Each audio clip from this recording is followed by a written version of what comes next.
Personnel report. Okay, on our personnel report, have several items here.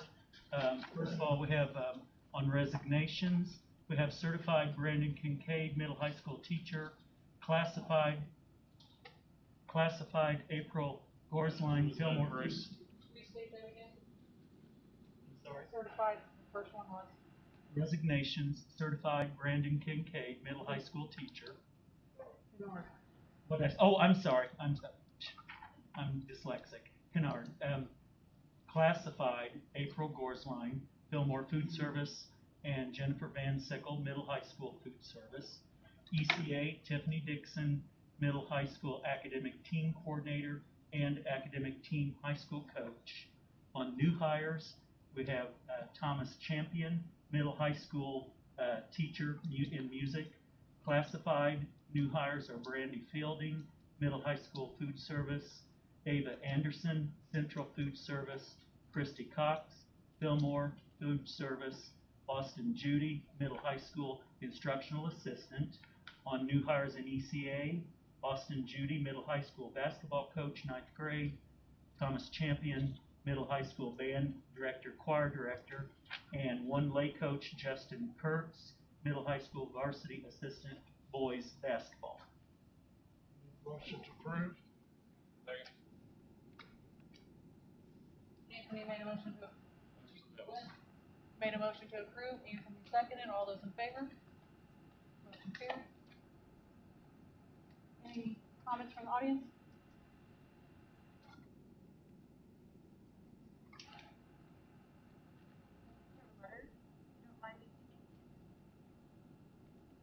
My name is Mariah Howard, and I'm a former student.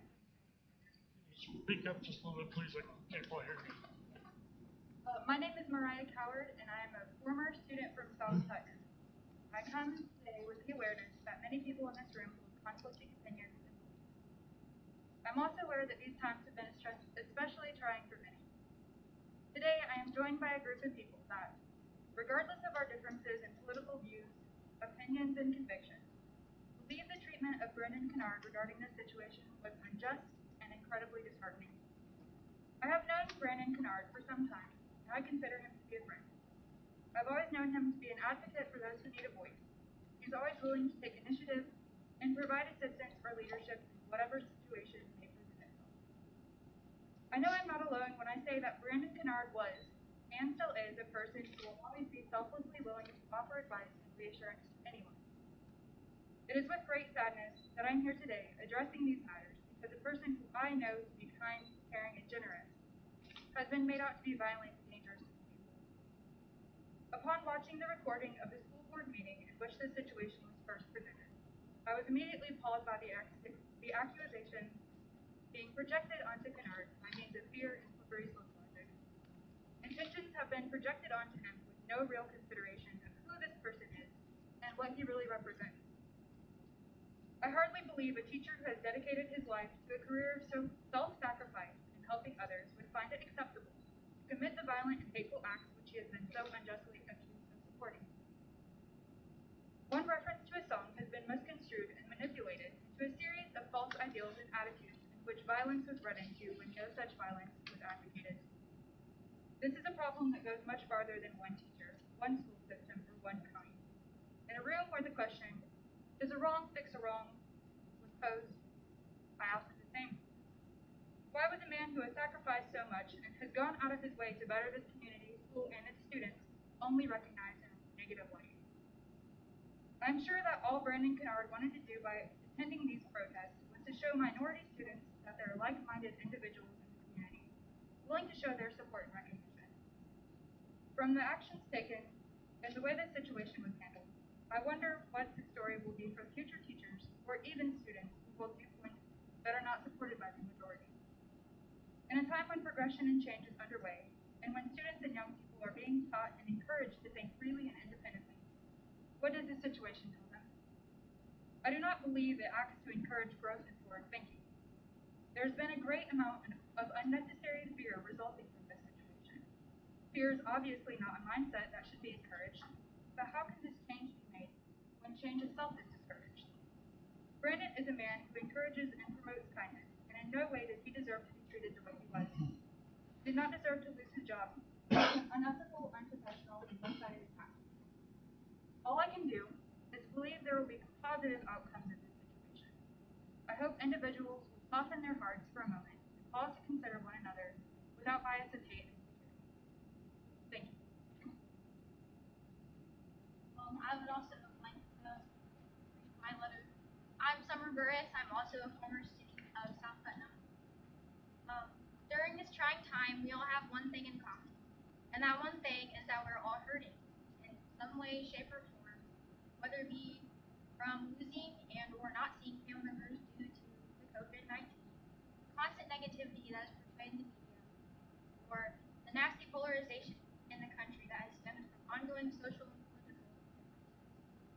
I'm here, along with many others, regardless of our differences in political views, to express our hurt and disappointment in regards to the disheartening situation that Brandon Kennard was faced with. Over my high school years, I came to know Kennard well as a person and friend. He was an advocate for students who felt out of place, always encouraging them to fearlessly be themselves and confidently stand up for what they believe in. It is with great confidence that I say Kennard has no hate in his heart or intentions, and would not and did not promote hate or violence in or out of his classroom. When I first heard about this situation, which was through hateful comments on the internet, I was proud of my teacher and friend for speaking his mind and practicing what he preached to all those individuals who needed guidance in the past. From my perspective, though his sign could have been rephrased one confrontation, he was promoting free thinking and open-mindedness. He exemplified free speech, passion, and drive. If that's not a great example to set for young people, I don't know what is. Speaking of examples, I'm curious on what kind of example the South Putnam community was setting when they so unprofessionally and neglected to notify Kennard that his situation was under investigation. Though South Putnam was not legally required to inform him, one would think that he would have been given a chance to explain himself and his intentions. As an employee and a team member, Kennard was left in the dark by his South Putnam family, whom he selflessly dedicated himself to, which then made him feel like he was no longer welcome or appreciated. My biggest concern now is, what kind of precedent does this set for present and future South Putnam teachers and students? Will they too be silenced when they present an opposing view?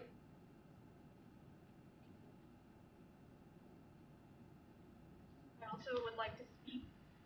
My name is Savannah McIntosh. I'm a graduate from the class of 2018. I am proud to be a graduate of South Putnam. I love my South Putnam community. I love South Putnam athletics. I support a lot of our programs and extracurriculars that we have here, and I am really disheartened and disappointed that the board did not support their teachers and back them up when they needed it. What Brandon did not warrant him having no choice and being forced out of his job because of what his differing of opinion was with a parent.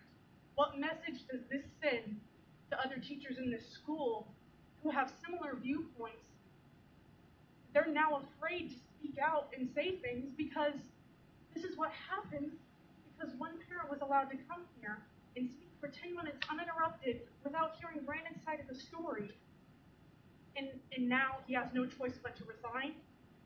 So does this mean that any teacher who speaks out, unaffiliated to the school, not on school grounds, not representing South, isn't allowed to do that because a parent disagrees? I think this sends a really powerful message to the teachers here, and so many of them are scared because they're afraid to say something that a parent's going to disagree with and then be ousted from their job. I recognize that he was not fired and he chose to resign by himself, but that's because the board and his family didn't back him up. And what choice does he have except to resign because you guys allowed a parent to build this narrative without hearing Brandon's side of things? I also have a couple of questions from some anonymous people who did not want to be here because they're scared of their character being attacked. teachers are legally required by state standards to discuss things such as civil rights, civil liberties, evolution, climate change, political parties and theories, and other issues that parents may not agree with. This is part of their course content.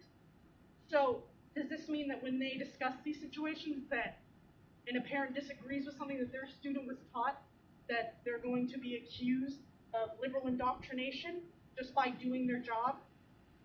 What precedent does this set for the other teachers who maybe say something that a parent's not going to agree with? Are teachers not allowed freedom of speech in their free time? Are parents allowed to seek professional consequences for completely legal actions taken by educators in their free time that are not done on school grounds, school time, or in any way at a school-sponsored event? Why was an investigation launched, and why were attorneys contacted without informing the teacher? Is it board policy for educators to find out they are the subject of investigations and legal proceedings in a public board meeting? How much did the board know beforehand? Why was the president of the board prompting the angry parent to speak? Was the president of the board and other board members involved in organizing and orchestrating this attack behind the scenes as the parent at the meeting to complain were friends and a spouse of board members? Or does this mean that only parents who are well connected are allowed to say these things and have this outcome with the teacher? What precedent are you setting for the other teachers here, and where's their protection? I also have a letter from an anonymous student about Brandon Kennard. The situation regarding Brandon Kennard was handled unprofessionally and unfairly. The First Amendment of the Constitution clearly indicates that citizens are entitled to have the freedom of speech, with, of course, some limits. However, Brandon Kennard was within these limits. His sign said nothing that incited violence, which inciting any form of violence would not have been protected under the First Amendment. Violence was only brought into the picture when untrue intentions were fairly undecided for Brandon. Brandon Kennard was acting as a private citizen, not as an educator during his time at the protest. And I believe what Brandon did in his spare time should have not been a concern to the school, especially if his actions were within legal boundaries. Upon analysis of the full song that was referenced on Brandon's sign, not just certain parts in order to prove a point, the clear intent of the song is to represent the injustice and serious issues surrounding the topic of police brutality. The song is an expression of pain and hurt. It is an outcry for action to be taken against the ongoing offenses and violence of police brutality. And although the song itself does incite violence, it can and should be understood as a piece of artwork created by a human who feels deep emotional pain. My personal knowledge of Brandon Kennard's character and my understanding that this song isn't written as a literal call to action, but rather to represent the shared pain of many people, leads me to confidently believe that in no way was Brandon supporting the violence which he is being accused of promoting. Music has been used as a form of expression regarding how an individual feels internally or externally about a situation for thousands of years. Brandon Kennard used music to show his displeasure with the police, nothing more. He never claimed to support violence. In fact, his presence at the protest, which he has been criticized for attending, was a stand against violence. Brandon is a good person and an overall great educator. It is a huge disappointment to see an individual who I know is being helpful, kind, caring, and thoughtful, persecuted and harassed through projections and fear. Brandon Kennard has made many sacrifices for the betterment of the South Putnam community and its students. It is with great remorse that I say he will be missed by many.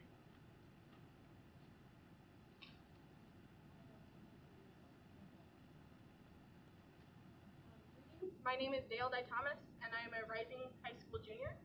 I am not a student of South Putnam High School, but I am an organizer of our local protests against racial injustice, and I have been at every single one of our protests, including the one that Brandon Kennard attended. I'm incredibly proud of my peers and friends for speaking up about what they believe in today. I want to add. First, I want to talk about what Brandon Kennard and teachers like him taught us in school. On a basic level, they taught us about the fundamental rights we have as citizens. The right to free speech, the right to protest, etc. These are basic things which I'm sure we can all agree are well-deserved and universal. The distinction between good teachers and teachers like Mr. Kennard is that great teachers encourage us to question things, to challenge the status quo. to think for ourselves, and research, to form our own opinions. And in doing that, they teach us why we would exercise these rights at all, because they also provide us with the how. They teach us how to participate in civil discourse, have tough conversations. So we learn for ourselves that we want to believe in something, and then we do it, and we do it with passion. This is arguably the most important set of skills we will learn in our academic careers. As a school board, your first duty is to the students. And as the students of South Putnam have stated here today, Brandon Kennard is a great teacher. They don't have to agree with his political ideals to know that. Because as I have stated, what teachers like him provide is diversity of thought. All of these excellent skills I'm discussing, diversity of thought is the key. I may think one way politically, but I can still appreciate what I can learn from a teacher who thinks differently, whether that be what they teach in the curriculum, or the debate skills, critical thinking capabilities, and confidence to have a value and fight for it. Essentially, what your behavior is proving is that a group of high schoolers and high school graduates understand the need for diversity of thought more than a board of elected professional educators. Because my belief is you allowed your political differences to reflect how you handled this situation. Now you may be thinking, why are we up here ranting for no reason? You didn't fire him, you didn't break any laws. In your mind, I'm sure you think you handled this well. But you didn't support your faculty. You allowed an angry parent to speak for over 10 minutes at a public board meeting. Not only did you allow it, but you encouraged it. You encouraged her to express concern about students' well-being. You let her disparage him in a public forum, and then gave her the luxury of knowing that he was in fact under investigation, which he was unaware of at that time. And I know you aren't legally required to inform him of an investigation. It would have been courteous, and it would have shown that you at least respect him as an educator. Further, you didn't give him an opportunity to defend himself. You didn't give him an opportunity to tell his side of the story. Because had you, I would hope that you would have released some sort of statement explaining that he was on his own time, not representing the school, exercising his First Amendment rights as a citizen, and violating no terms of his employment, or something of the sort. But you didn't do that. You labeled him a disruption and allowed multiple parents to call and claim they didn't feel like their children were even safe. And in doing so, you created a teaching environment where this teacher, beloved by his students and well respected by his colleagues, didn't feel like it was worth it to stay. He couldn't even imagine having a peaceful existence as an educator because of what you allowed. And other teachers in this community fear protesting now because they don't want the same thing to happen to them. I stated before that your first duty is to your students, but your second duty is to the teachers. Nothing would work without them. In my opinion, you have failed both. You showed your students that what they are being taught is essentially wrong, at least in this community. Because if it had been true, a man exercising those rights wouldn't have been driven out of a school he loved dearly. And you have failed your teachers because a board that is supposed to represent them makes them feel like they can't even exercise the rights that they are teaching their students about.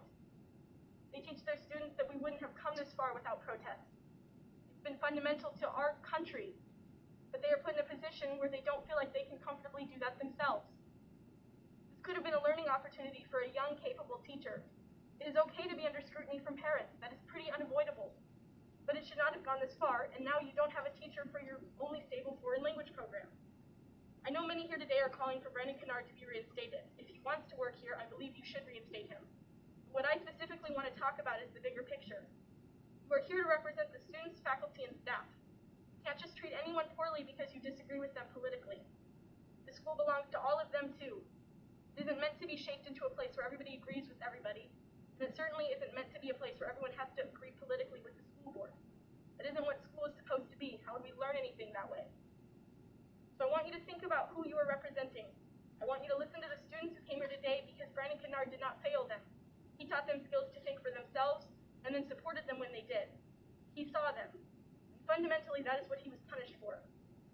So from here on out, I encourage you to lead and educate with integrity and maybe be a little bit more like Brandon Kennard.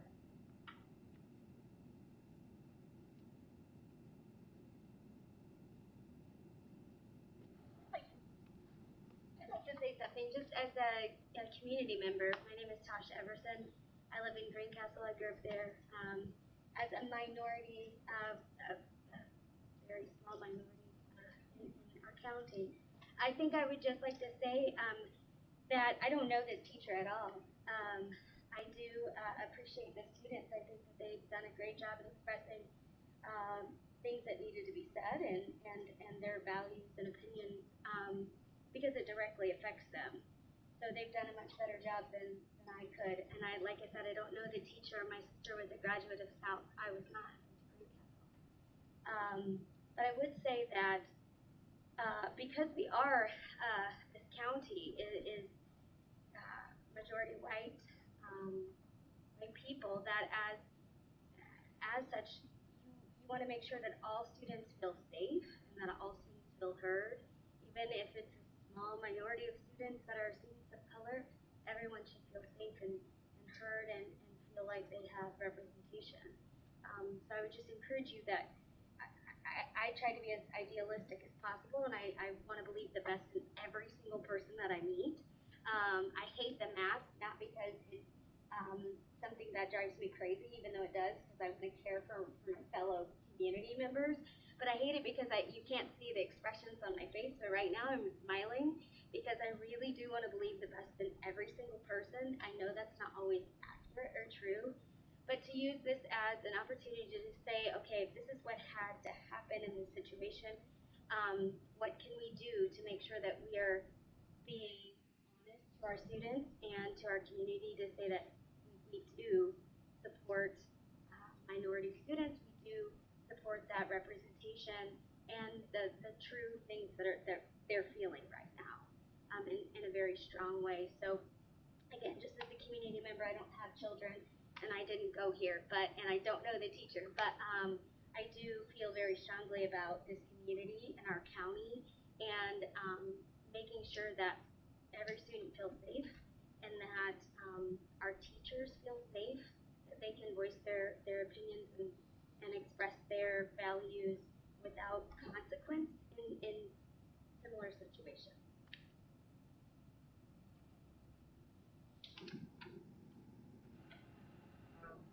I come to the school board as an organizer with the Coalition to Act Now to Stop War and End Racism, as a student in neighboring Morgan County, as an aspiring educator as well.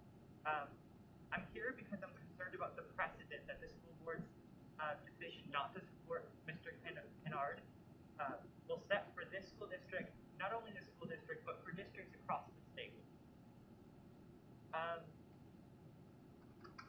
On July 7th, a concerned parent stood up before the school board and complained about Mr. Kennard's attendance at a peaceful and uneventful BLM rally that took place about a month ago. And this parent's name was Amy Buchanan Clark.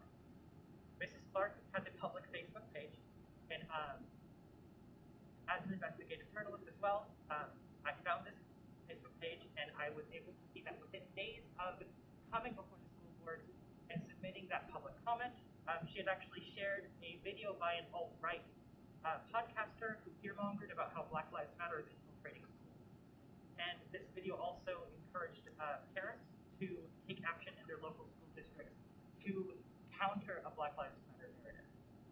And I think that this shows that the public comment about Mr. Kennard was clearly politically motivated, and that this was not about concern for students, concern about safety, but it was about a political disagreement with Mr. Kennard that Mrs. Clark had. And this allowance of politics in the school board proceeding has a dangerous precedent on this school district and on surrounding school districts, because it interferes with the rights of teachers to have political lives off the clock outside of the classroom.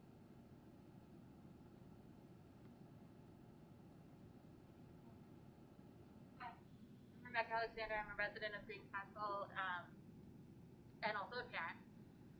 And I wanted to say how proud I would be for my kids. You know, my kids are little right now, but if they grew up to be these children, I would be so proud of them, and the teachers who have worked with them and taught them and shown them the importance of exercising voice, of standing up, of speaking out. Their letters are more beautiful than anything I could ever say. But what I did want to say, I wanted to say maybe three things. I wanted to say that I think that, you know, one of the things I imagine you're thinking and considering is that there are limits on speech. I would agree. There are limits on teacher speech. A teacher can't go out and disparage a protected class of people. Police are not a protected class. The teacher was not disparaging, but they are not a protected They are a public institution. Political leaders are public institutions. These are public spaces, and this is a critique, not of individuals, but of an institution and of a space. And of a space that is causing real and deep harm to students right now. And I work with students nationally, and I can see in everyday ways the kind of harm that is caused by not being accountable,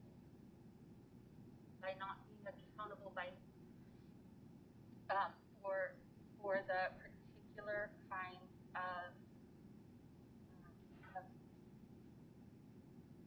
harm that the institution is not yet, is that the institution of policing is not being accountable for. There are harms happening, people are standing up for each other, and kids and families are getting hurt. Kids and families of color are getting hurt. And for teachers to stand up to and say that's not okay, that has to stop. That isn't disparaging. That is working to try to create conditions that are safer for all of our students. The only thing I wanted to say is that I share the same concerns about the procedure, about the school's procedure, about the board's procedure, about the way that this is handled. I just wanted to reflect that. And then the other thing I want to ask, and I want to ask the school district because I think it's so important, is what are you doing as a district to do work with young people in your district, because this is all of our responsibility, to address racism, to think about what are you doing to, as a district and as an institutional space, and how are you supporting a broad and robust discussion in your education. And then the other thing I just want to just thank the students for the emphasis on the particular kind of bullying that was allowed in this context, and a particular kind of way in which a very hostile climate for certain ideas and positions was created, and just the repercussions effects that has on our community. So I just wanted to thank you for everything you said and for everything you do and for coming today.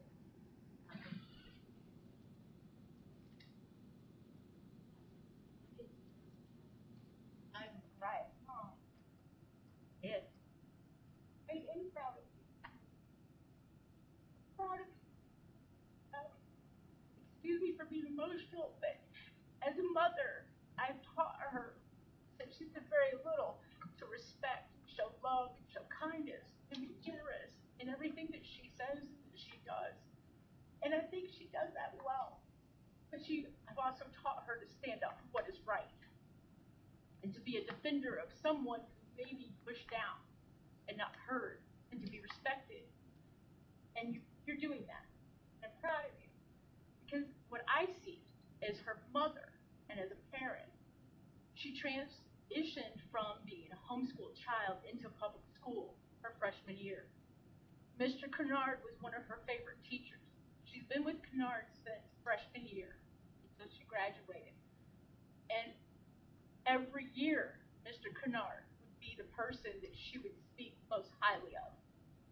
He would listen, he would support her, he was kind to her, helped her, but he was professional at the same time. He was a teacher. That is what we must understand here. I don't think it's fair to throw the baby out with the bathwater on this one. You can't look at one thing that a person does in their own free time, voicing their own opinion outside of school grounds, on public ground. I question how much he should be held accountable for that on his own personal time on public land. It'd be different if he was in-house, in the school, and he was saying such things and creating an environment or maybe a thought within his students to be disrespectful, hateful, or disruptive toward authority. He has not done that. He's not done that. And so for one person to stand up and speak out about her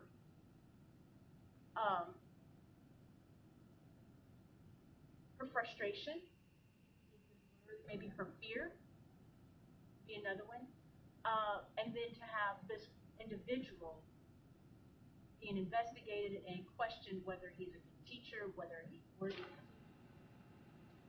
I'd be very careful. He is a good teacher. He's a good teacher. I was just reading in the newspaper today at how he received a Putnam County award for his efforts and for creating curriculum or material for the school to teach foreign language. That tells me he's not harmful. He has the children's best interest in mind. He just had a personal opinion that he wanted to state. And by law, he has that right to state that. He does. It wasn't on school grounds. So for one person to create such a ruckus that could cause this man to question, lose his job, be forced to resign, I'm telling you, that one person should speak on behalf of many. We should be able to discern clearly both sides and make a clear decision that is good for everybody in the end, long term, and what is our proof of what he has done. Kids are here because of him.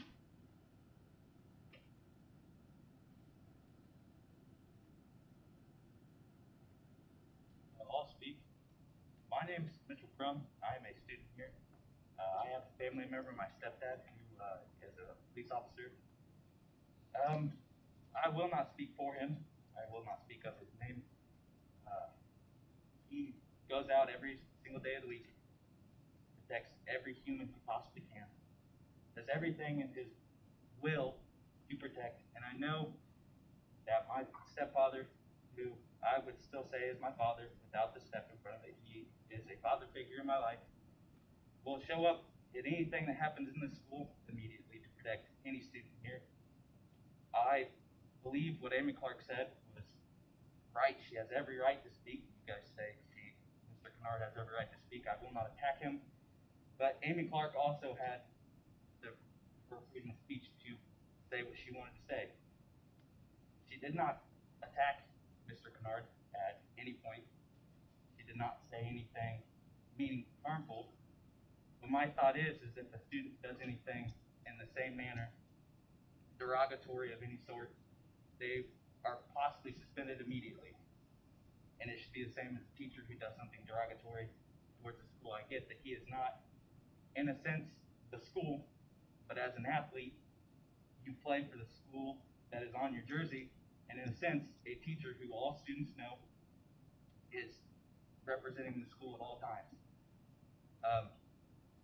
I love the police, of course, and I don't dislike Kennard in any fashion. What he did, I believe, was improper.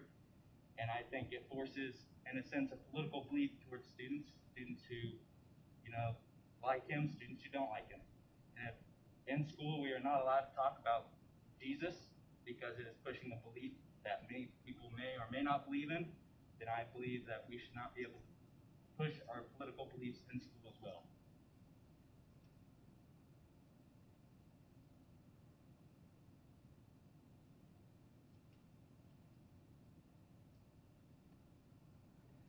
Thank everybody for coming in. It takes a lot to get up and speak in front of a group, so thank you for coming in tonight. Motion to adjourn. Second. Wes made a motion to adjourn. Greg seconded. All those in favor?